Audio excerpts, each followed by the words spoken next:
एक छोटे से गांव में राजू और उसकी पत्नी सीता रहते थे। राजू दिन भर खेतों में मेहनत करता था, जबकि सीता हमेशा काम से बचती थी। आलस्य की उसकी आदतें गांव में चर्चित थीं और लोग उसे आलसी पत्नी के नाम से बुलाते थे। राजू की मेहनत अक्सर सीता की लापरवाहियों के कारण बेकार चली जाती थी। एक रात राजू खेतों से थका हुआ लौट रहा था।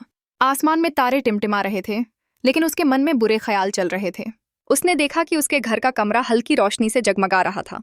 उसे यह अजीब लगा और उसने धीरे धीरे दरवाजा खोला। वहां एक पुराना दर्पण था जिसके सामने सीता खड़ी थी।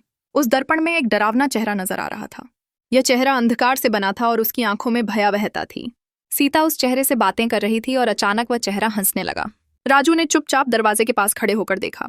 उसके मन में डर और चिंता की लहर दौड़ गई। वह समझ चुका था कि आलस्य का क्या नतीजा हो सकता है। तभी उस डरावने चेहरे ने सीता से कहा, तुम्हें आलस्य से बचना होगा, वरना तुम्हें हमेशा के लिए इस दर्पण में बंद कर दिया जाएगा। यह सुनकर सीता का चेहरा सफेद हो गया। उसने घबरा के दर्पण को तोड़ने की कोशिश की, लेकिन वह सफल नहीं हो पाई। राजू, जो अब तक चुप था, अचानक आनंद में आया और दर्पण को नीचे गिरा दिया। उस चेहरे का हंसना बंद हो गया और वह गायब हो गया।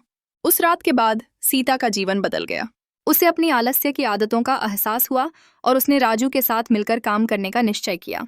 वह खेतों में मेहनत करने लगी और दोनों ने मिलकर गांव में एक नई मिसाल कायम की। यह आलस्य का एक चरम उदाहरण था, जिसने सीता को सिखाया कि मेहनत का फल मीठा होता है। कहानी का संदेश स्पष्ट था। आलस्य से बचना चाहिए, क्योंकि इसके भयानक परिणाम हो सकते हैं। अगर हम अपनी आदतों में बदलाव नहीं लाते, तो यही आलस्य हमें उस दर्पण की तरह कैद कर सकता है, जिससे निकलना मुश्किल हो जाता है।